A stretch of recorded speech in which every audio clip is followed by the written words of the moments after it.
రాష్ట్రంలో 20,77,000 ఎంఎస్ఎంఈ పరిశ్రమలు ఉన్నాయి. దగ్గర 1 కోటి మినిమం ఎంఎస్ఎంఈలు ఈ రాష్ట్రంలో ప్రారంభించాల్సిన అవసరం ఉంది. ఇవి కాకుండా 550 ఇండస్ట్రియల్ పార్కులు ఉన్నాయి. 200 కోట్లతో ఏపీ క్లస్టర్ డెవలప్మెంట్ ప్రోగ్రాం ప్రారంభించుకుంటున్నాం.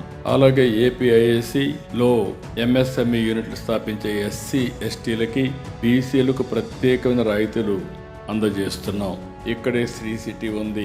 దేశంలో నెంబర్ 1 పార్క్గా ఈరోజు శ్రీ సిటీ తయారైందంటే దానికి కారణం అక్కడ డెవలప్ చేసే మేనేజ్మెంట్ అని చెప్పి నేను మీకు తెలియజేస్తున్నా. అలాంటి వాళ్ళు ముందుకు రావాల్సిన అవసరం ఉంది. జూన్ 2024 నుంచి ఇప్పటి వరకు 2,953 ఎంఎస్ఎంఈ యూనిట్లు రాగా వాటి ద్వారా దగ్గర 4,68,000 కోట్ల రూపాయలు పెట్టుబడులు పెట్టాం. ప్రైవేట్ ఎంఎస్ఎంఈ పార్కుల ఏర్పాటుకు ఎవరైనా ప్రైవేట్ వ్యక్తులు ముందుకొస్తే వారికి కూడా ఇన్సెంటివ్స్ ఇస్తాం.